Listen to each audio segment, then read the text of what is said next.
Kui ma saaksin oma elu uuesti alustada, teeksin ma ühe asja teisiti. Ma õpiks rohkem. Mitte, et ma õpiks koolis rohkem või loeks rohkem raamatuid, et ma õpiks elust rohkem.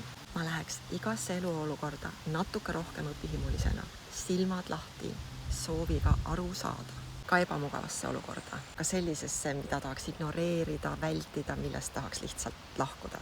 Mulle tundub, et see on võti targemaks saamise puhul. Tihti ei hoia meid tagasi mitte see, mis juhtub, vaid soov seda mitte näha, mitte kogeda, mitte õppida.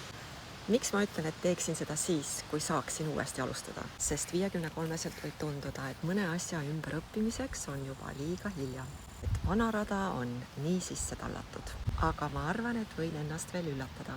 Enesearengu juures on üks huvitav asi. Kui oled piisavalt kaua seda teed käinud ja näinud, et asjad, mida pidasid muutumatuks, siiski muutuvad, tekib üks teatud laadne kindlus, et ka näiteks aastakümneid kinnistunud iseloomutahud ei pruugi olla püsivad. Et kangekaelsus, jäärapäisus, vältimine, jäikus võivad asenduda huviga mõista tegelikkust.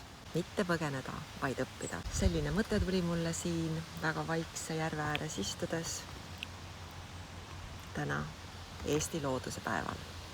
Aitäh, loodus!